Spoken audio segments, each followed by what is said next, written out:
Everything I want to do on this is to say, how do you keep all these kids safe, right? That's the most important thing we should. And what you know is that the local governments make better decisions than a faraway government.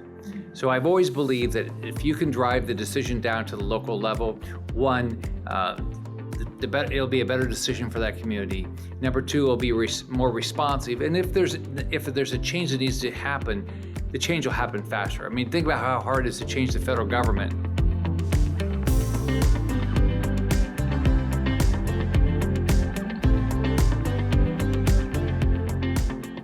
Hey, Joyful Warriors, Tiffany Justice here, Moms for Liberty, and I'm so excited to be joined by Senator Rick Scott today. I know Senator Scott as my governor, actually. I am a Floridian, and so Senator Scott served as governor for 8 years in the great state of Florida, and I watched as he took our state from a state that was really not in a great place economically to a really solid place as a state, and was thankful for his leadership in many ways. The other way that I got to know Senator Scott was when he was serving as governor after Marjory Stoneman Douglas, a horrible shooting that happened on February 14th, 2018, where 14 children and 3 adults lost their lives. And their lives were taken from them by a school shooter. And Governor Scott sprang to action and put together a team to try to make our schools safer. And I was a school board member at that time and very much appreciated the intention and the respect to local control and the sensitivity with which he approached that problem solving. So Senator Scott, you now on the cusp of another horrible school shooting in America have proposed a plan, the Guardian Act program. And I wanted you to come on today a little bit to talk about that and share with moms and dads across America who are very concerned about the safety of their children in school, how the Guardian Act could be something that could help keep their children safe. So welcome. Well, first off, it's nice to be on. Thank you for what you do. Thank you for the impact you've had in improving schools all across the country. The way I've thought about it, I think that I thought about what happened with Marjory Stoneman Douglas the same way I thought about a hurricane. My role as governor at the time was to say, how do I create an environment where people, you do everything you can to where no one loses their life.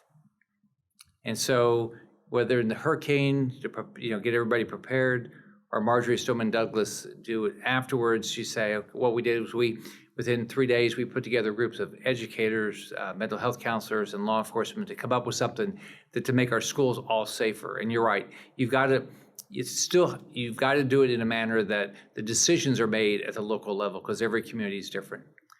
Well, here's what I'm doing now. We have had some horrible school shootings this year, and we've got to figure this out. And one thing we know is that if you have a trained law enforcement officer on campus at every school, one, they're going to be a great deterrent. They're going to make our parents. So if you're thinking about doing something wrong, your first reaction is, well, I'm not going to go to the school. There's going to be a law enforcement there. It's also going to make our parents feel more secure. And then if something, God forbid, somebody does come to the school, what you know is if they're trained law enforcement, they're going to show up and they're going to stop the shooter as quickly as they can. So what I propose is a School Guardian Act, which at the federal level, where we take the money that the federal government has allocated to be spent on 87,000 more IRS agents and said, why don't we not spend it on the IRS agents? Why don't we spend it on law enforcement around our state? And it'll be done as a block grant. So again, the decisions will be done locally. It's not like it's going to be a national law enforcement group. It's going to be, the money will be allocated from the federal government. It'll get down to the school districts and school boards, and they'll make the decision. But the truth is, every school, I don't care whether you're public or Catholic, any school should have law enforcement there. When our law that we passed in Florida, it was all the public schools. But what we need to do is do it for every school. So I'm hopeful that I'll be able to get the support in Washington, D.C. to be able to get this done, to make sure every kid is safe in this country. So let's break it down a little bit. I love the idea of taking the money from the 87,000 IRS agents and using it to keep our children safe in school, an immediate need that we need to focus on. So bravo to you for doing that. I think a lot of people are going to be very happy to hear that.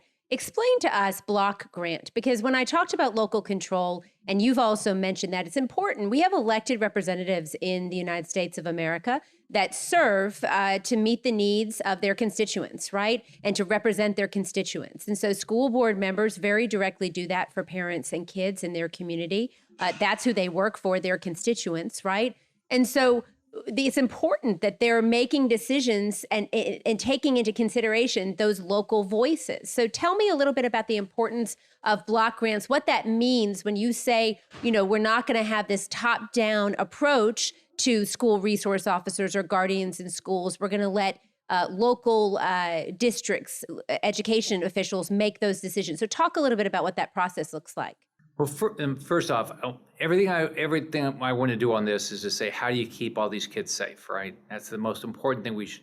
And what is that the local governments make better decisions than a faraway government.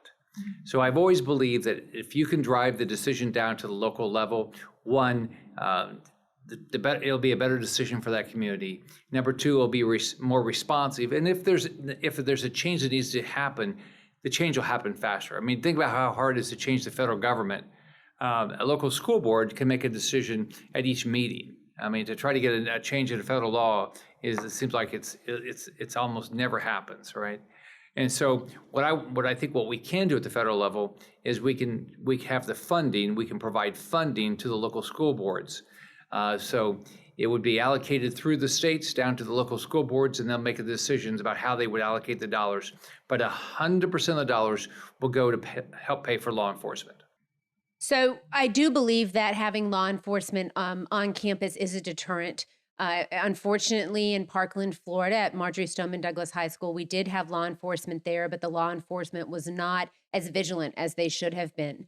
And we saw that. But after being on the school board, watching the response of sheriffs around the state, it was very interesting because there was a real importance placed on training and vigilance. And so when I was on school board, our district, this sheriff immediately said, we are going to put a school resource officer into every school starting tomorrow.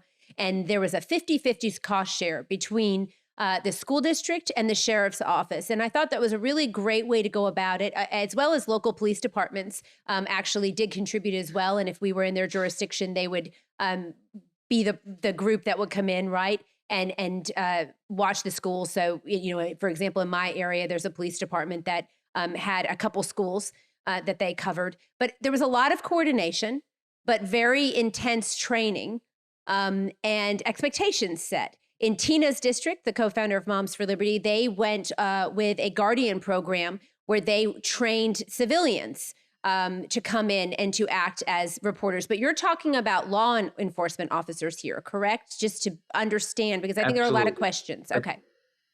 Yeah, it's all law enforcement and they're trained. Okay. I think it's two things. They have to have the training and they have to be trained to deal with an active shooter.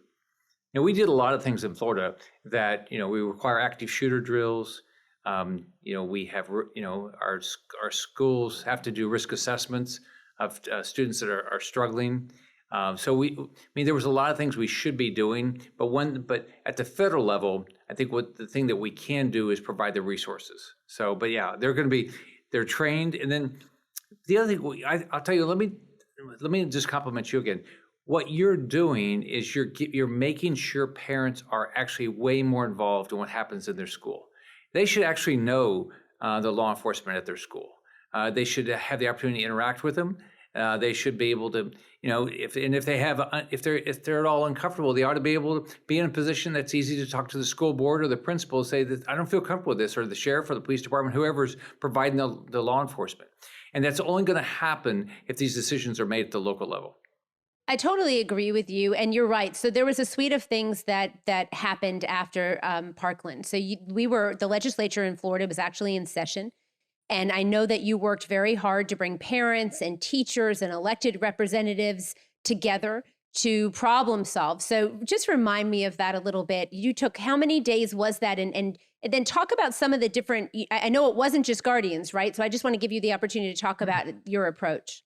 So what we did was, I think, the shooting happened, and I think we scheduled the meeting.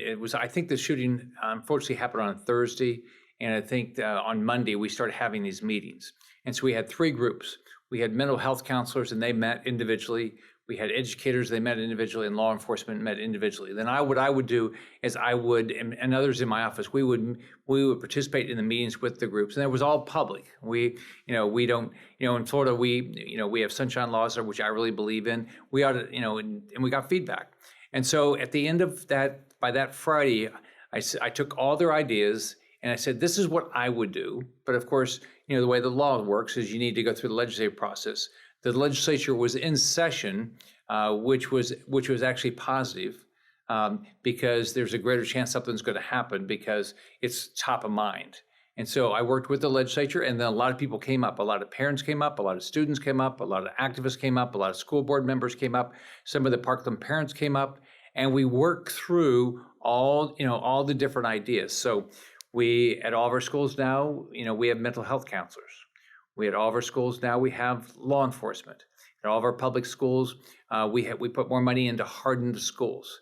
Again, those decisions on this were done at the local level, but we provided the money at the state level. On top of that, we had an option. Like you said, you could have trained civilians. As an example, a teacher could be trained, but that was a decision that was made jointly between the sheriff's department and the school board. It couldn't happen unless both of them were interested in doing it. And then what we had was we mandated active shooter drills. And then we to make sure this was happening, we just had one person at the state that just monitored to make sure that the things that we had allocated the dollars for actually happened, that the school districts would take those dollars and actually spend them on law enforcement. Every sheriff showed up. Every sheriff cared. Police chiefs around the state cared. School boards around the state cared. But we took all those ideas. It wasn't like it was just a law enforcement answer or just an educator answer or just a mental health counselor answer. It was all of their answers. And then we also said that if you know somebody in your school that's threatening harm to somebody else, you could go to law enforcement, and they could, through the court system, through where they had good due process, you could say, you don't have access to it while you're threatening harm to somebody else or to yourself. You don't have access to a weapon. But we did it through a due process where nobody is, because I believe in the Second Amendment, where nobody's rights were taken away. And that's actually worked, knock on wood. That's worked. I was with the Collier County Sheriff the other day, and he was telling me just of a recent issue where somebody had threatened to shoot up a school, and they were able to do that. So it was a school actually that this individual's a family member was going to, and so they were able to document what this individual wanted to do, and the individual lost their access to weapon through the courts, not permanently. You have to continue to make this happen. So we didn't take away anybody's rights, but we also made our parents feel way more comfortable. Well, I just want to thank you because I always consider you to be the man with the plan.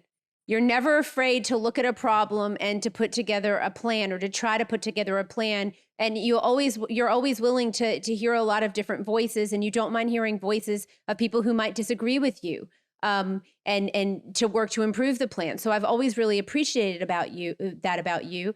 I think it's time for a national conversation about school safety. We take safety important in lots of different places like airports, courthouses, right? Well, these are our children in these schools.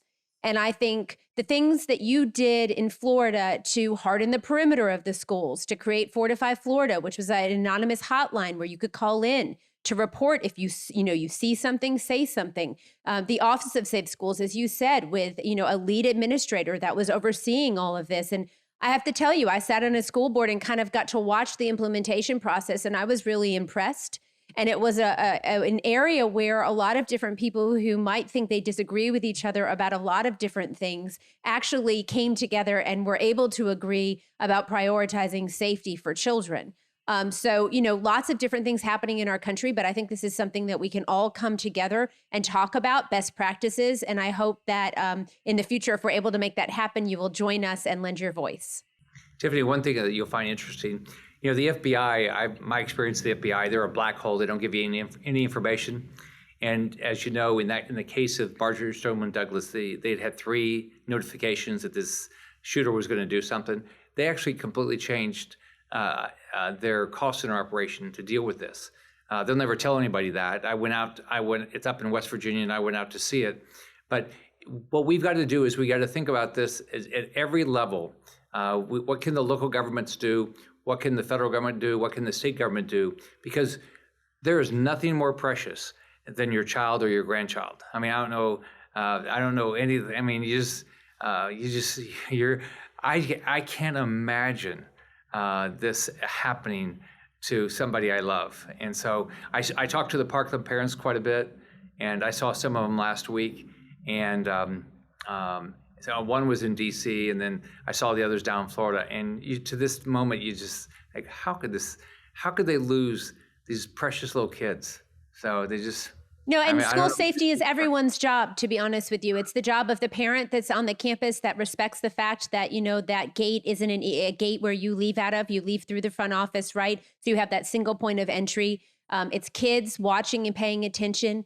And I think it involves all of us. So you're absolutely right. I can't imagine losing my child in that manner. Absolutely tragic. Ryan Petty, who's a state board of education member, is a friend that I've met through my work here in Florida. And I've just been so impressed with his continued willingness to engage and to try to keep schools safe and to engage in a national conversation about it as well. So I think lots of best practices, things that we learned about school safety in Florida that we can help other parents to advocate for around the country.